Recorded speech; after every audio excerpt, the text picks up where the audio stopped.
ವಿಜಯ್ಗೆ ಪಟ್ಟ ತಪ್ಪಿಸಲು ಕೊನೆವರೆಗೂ ಯತ್ನ.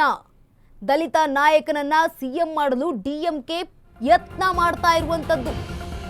ವಿಜಯ್ಗೆ ಪಟ್ಟ ತಪ್ಪಿಸಲು ಕೊನೆವರೆಗೂ ಪ್ರಯತ್ನ ನಡೆದಿತ್ತಂತೆ. ದಲಿತ ನಾಯಕನನ್ನ ಸಿಎಂ ಮಾಡಲು ಡಿಎಂಕೆ ಯತ್ನಿಸಿದೆ. ವಿಸಿಕೆ ಮುಖ್ಯಸ್ಥರಿಗೆ ಸಿಎಂ ಆಫರ್ ನೀಡಿದ ಡಿಎಂಕೆ.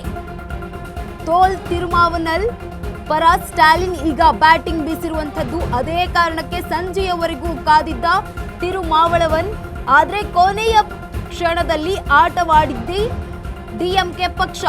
ಡಿಎಂಕೆ ದಲಿತ ಸಿಎಂ ಅಸ್ತ್ರ ವಿಫಲಗೊಳಿಸಿದ ಎಡಿಎಂಕೆ. ಡಿಎಂಕೆ ದಲಿತ ಸಿಎಂ ಸೂತ್ರ ತಿರಸ್ಕರಿಸಿದ ಎಡಿಎಂಕೆ. ವಿಸಿಕೆ ಮುಖ್ಯಸ್ಥರ ಕೈಗೆ ಬಂದ ತುತ್ತು ಬಾಯಿಗೆ ಬರಲಿಲ್ಲ.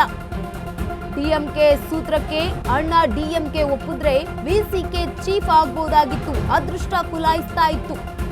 ವಿಜಯ್ಗೆ ಪಟ್ಟ ತಪ್ಪಿಸಲು ಕೊನೆವರೆಗೂ ಪ್ರಯತ್ನ ಮಾಡ್ತಾ ಇದ್ರು. ದಲಿತ ನಾಯಕನನ್ನ ಸಿಎಂ ಮಾಡಲು ಡಿಎಂಕೆ ಶತ ಪ್ರಯತ್ನ ಮಾಡ್ತಾ ಇತ್ತು. ವಿಸಿಕೆ ಮುಖ್ಯಸ್ಥರಿಗೆ ಸಿಎಂ ಆಫರ್ ಕೂಡ ನೀಡಿತ್ತಂತೆ ಡಿಎಂಕೆ. ತಿರುಮಾವಳನ್ ಪರ ಸ್ಟಾಲಿನ್ ಬ್ಯಾಟಿಂಗ್ ಬೀಸಿದ್ರು. ಅದೇ ಕಾರಣಕ್ಕೆ ಸಂಜೆಯವರೆಗೂ ಕೂಡ ತಿರುಮಾವಳವನ್ ಕಾದಿದ್ರು.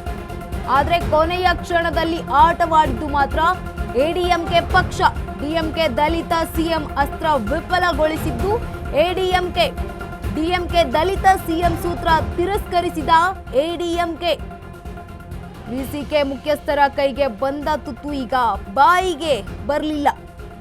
ಡಿಎಂಕೆ ಸೂತ್ರಕ್ಕೆ ಅಣ್ಣ ಡಿಎಂಕೆ ಒಪ್ಪಿದ್ರೆ ವಿಸಿಕೆ ಚೀಫ್ ಆಗಿ ಅದೃಷ್ಟ ಕುಲಾಯಿಸ್ತಾ ಇತ್ತು ಚೀಫ್ಗೆ. ವಿಜಯ್ಗೆ ಪಟ್ಟ ತಪ್ಪಿಸಲು ಕೊನೆವರೆಗೂ ಪ್ರಯತ್ನ ಮಾಡ್ತಾ ಇತ್ತು.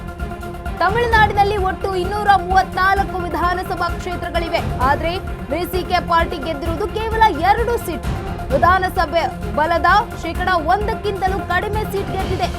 ಲೆಕ್ಕಕ್ಕೆ ಇಲ್ಲದ ಪಕ್ಷಕ್ಕೆ ಸಿಎಂ ಕೊಟ್ರೆ ಭವಿಷ್ಯದಲ್ಲಿ ಕಷ್ಟ. ಮುಂದೆ ತೋಳ್ ತಿರುಮಾವಳನ್ ಪಕ್ಷ ಬಲಿಷ್ಠವಾಗಬಹುದು. ಈಗಲೇ ವಿಜಯ್ ಪಕ್ಷದಿಂದ ಅಣ್ಣ ಡಿಎಂಕೆಗೆ ಸಂಕಷ್ಟ ಎದುರಾಗಿದೆ. ಮತ್ತೊಂದು ಪಕ್ಷ ಬಲಿಷ್ಠ ಆಗೋದು ಬೇಡ ಅಂದಿದ್ದಾರೆ ಪಳನಿಸ್ವಾಮಿ. ಹೀಗಾಗಿ ಡಿಎಂಕೆ ಸೂತ್ರ ಒಪ್ಪದೆ ವಿಸಿಕೆ ಚೀಫ್ಗೆ ಕೊಕ್ಕೆ ಹಾಕಿದ ಅಣ್ಣ ಡಿಎಂಕೆ.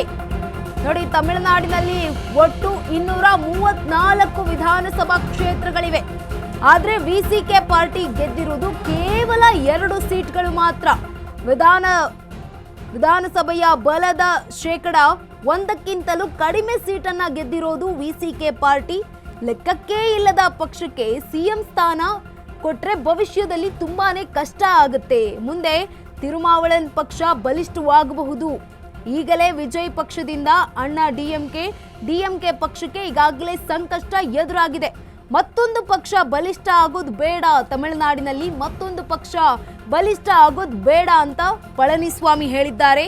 ಹೀಗಾಗಿ ಡಿಎಂಕೆ ಸೂತ್ರ ಒಪ್ಪದೆ ವಿಸಿಕೆ ಚೀಫ್ಗೆ ಕೊಕ್ಕೆ ಹಾಕಿದ್ದಾರೆ ಅಣ್ಣ ಡಿಎಂಕೆ.